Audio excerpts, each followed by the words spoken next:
Gimana cara kita berkomunikasi hingga orang beneran mau dengerin kita? Ini caranya.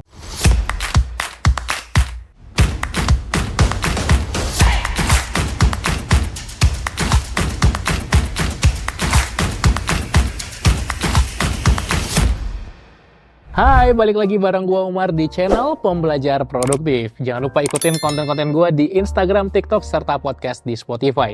Kali ini gua pengen cerita tentang komunikasi.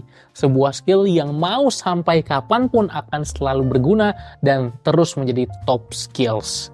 Ketika kita jago sekali secara teknis di bidang apapun kita, semuanya akan percuma kalau kita tidak menguasai keterampilan berkomunikasi. Sebetulnya basic komunikasi itu simple aja. Kita tahu ada yang namanya sender atau pengirim, ada receiver atau penerima, dan ada message atau pesan yang disampaikan. Komunikasi sesederhana itu. Tapi masing-masing itu ada ilmunya sendiri. Dalam berkomunikasi, memang kita perlu merancang pesan yang bagus dan dikemas dengan bagus juga. Kita perlu memperhatikan diri kita sebagai penyampai pesan, bagaimana cara kita berbicara, bagaimana kita menggunakan artikulasi, tempo, emosi, vokal, termasuk body language kita.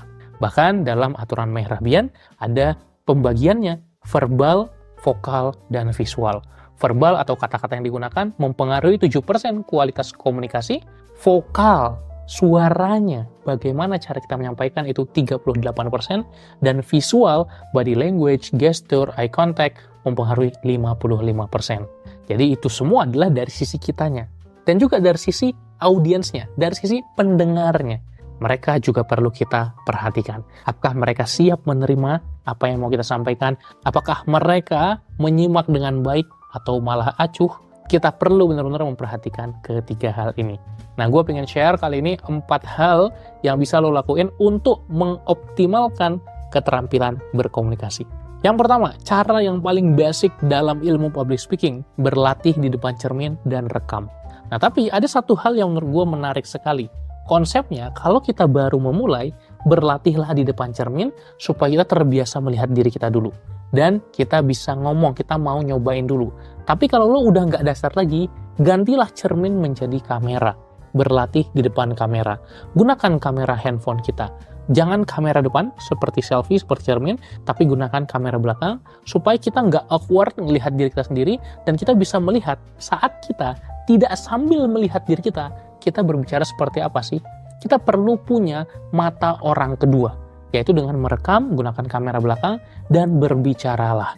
Gunakan intonasi, gestur, gerakan tubuh, dan kita akan evaluasi nanti. Mentor gue, Vin Giang, ngajarin gimana cara kita nge-review apa yang kita rekam.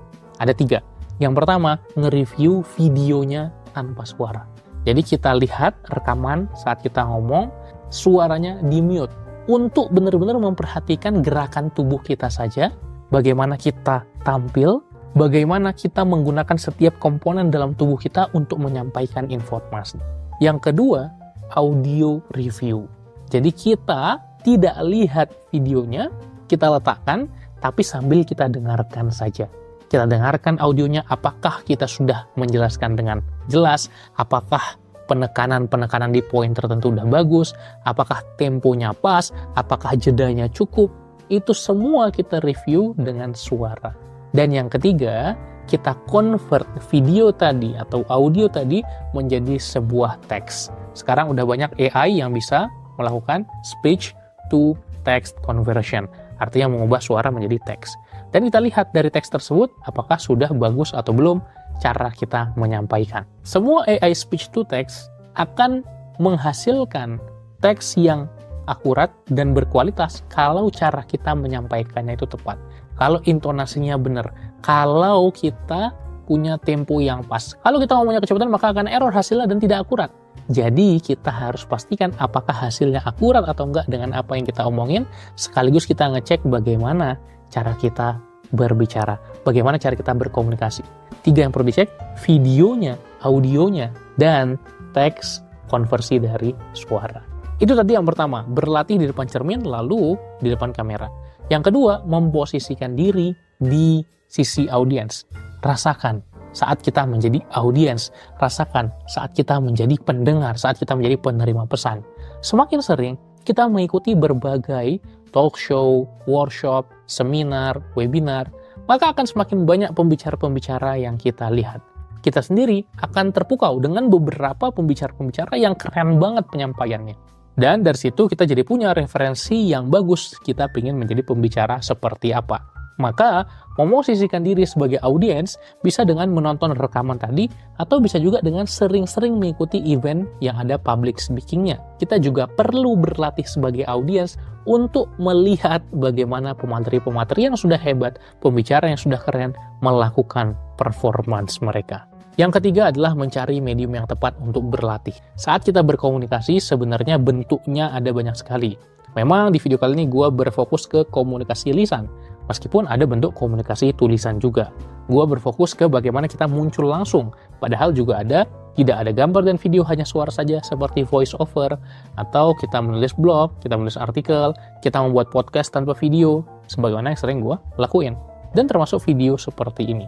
Jadi, salah satu cara gue berlatih berkomunikasi dengan baik adalah membuat video YouTube yang sekarang lo tonton. Semakin sering gue bikin video ini, maka tentu aja skill gue semakin bagus. Semakin sering gue record podcast yang sekarang udah 500-an episode, maka skill ngomong gue juga akan sangat-sangat bagus. Gue ngecek, episode pertama gue di awal 2020 jelek banget. Cara gue ngomong, tempo, intonasi, artikulasi, emosi, vokal, itu jelek banget. Tapi perlahan-lahan, makin bagus. Nah, proses inilah yang akan membuat kita bertumbuh. Tapi, pilihlah format yang cocok dengan diri lo. Pilihlah medium yang lo paling jago dulu. Latih di sana. Jangan langsung latih dari medium yang paling nggak kita banget gitu. Gunakanlah medium yang paling kita banget dulu. Kalau buat gue sebenarnya bukan video seperti ini, tapi podcast suara doang. Audio only adalah platform yang gue paling suka karena gue bisa ngomong bebas, cerita bebas tanpa ada hambatan apapun, dan akhirnya gue bisa bikin ratusan, bahkan 500 lebih podcast di Podcast Cerita Pembelajar. Yang keempat, biasakanlah terus berlatih. Tertatih, terlatih, terbentur. Kita memang harus biasakan untuk latihan terus, untuk coba terus, untuk melatih terus keterampilan kita dalam berkomunikasi. Terutama dalam konteks public speaking, kita harus perbanyak panggung tempat kita latihan supaya kita makin cepat untuk jadi lebih jago. Itu dia 4 hal yang bisa gue share di video kali ini. Yang pertama, berlatih di depan cermin dan kamera. Yang kedua, memposisikan diri sebagai audiens. Yang ketiga, cari medium yang tepat buat lo. Dan yang keempat, banyakin latihan. Semoga bermanfaat dan semoga mengasah skill komunikasi lo. Dan sampai jumpa di video-video lainnya. Jangan lupa like, comment, dan subscribe. Salam pembelajar.